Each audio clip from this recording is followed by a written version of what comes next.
the first thing that I learned when going into this is that when you said you can't tell someone has an eating disorder, I actually usually thought that it's something that you could tell in a person.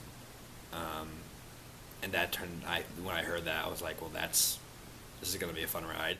I thought eating disorders were just people who did it to themselves, really, but when I came here, I realized it's actually like a problem, like they can't help it. And it's not them doing that, it's their eating disorder. Every single person has said, I wasn't myself. Ed was me. My eating disorder was me. And like it completely took over. I wasn't myself. I completely withdrawn from the world, and it was just like, wow, like this is more serious than people usually think it is. It made me want to have people be more aware, and that it's not just for rich white teenage girls, that anyone could have it under the right set of circumstances. I think personally for me, if it weren't for this camp, I would have had a eating disorder personally. Before I came to this camp, I was eating about one meal a day. I was counting almost what I was eating, making sure I was being good. And the minute I got to this camp, I started to realize, what am I doing? Why am I doing this to myself? It made me appreciate my mom because I wanted to get a scale, I wanted to see. My mom wouldn't let me. She was like, no, we're not getting a scale. You'll obsess over the numbers. And I was on the verge of having an eating disorder, the most common one, the binging, overeating, eating when you're bored.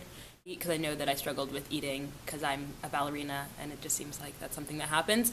I became more conscious of my eating because when I started WhatsEatingKatie last year, I was at the brink of an eating disorder, and I turned myself around because of this camp, which was awesome. I can see how certain jobs, like, acting, can drive someone into eating disorder.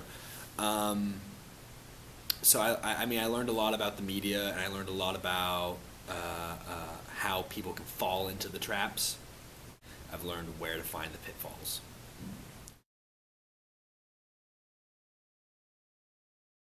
I've noticed I'm eating more, but it's interesting seeing how other people talk about it.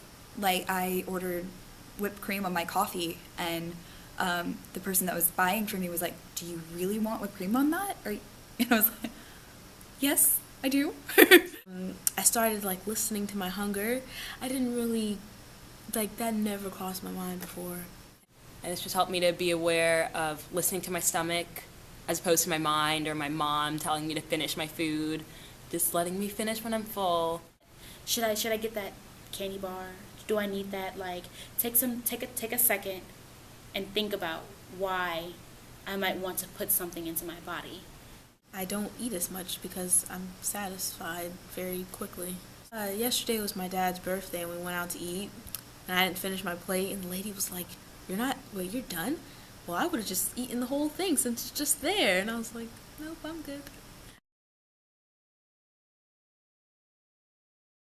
If I'm ever in that problem, or if I ever have a family member who starts to go into that problem, I know what to do, basically. Just talk to somebody, tell them like a professional, and try to help them as best I can. All most people want or need is someone to know that someone cares enough to listen to what they have to say. And I've just learned to notice when a friend might be struggling, not to pounce on them, but how to help them gradually and maybe get them to talk to their mom or a therapist or a teacher.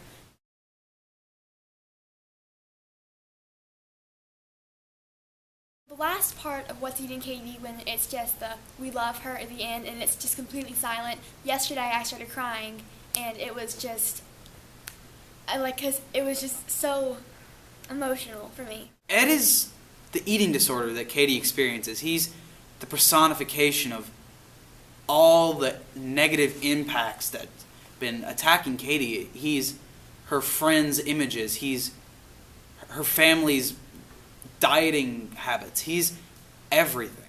There's one line that Katie says, and she says, in the therapist scene, not being weak like people who need food.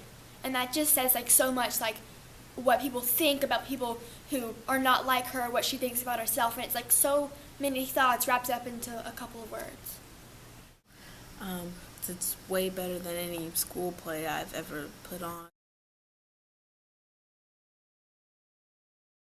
You know, finding your inner self and breathing exercises and thinking exercises and, you know, how to handle stress, and just I feel great, like connected with myself inside. It's breathing exercises that helped us to really connect, to plant our feet on the floor, to stay with it and just say you are good enough.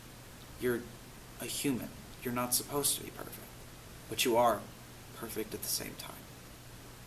Knowing that beauty has no weight limit, you know, there's so many different views of beauty that it's fine to be my size and be beautiful.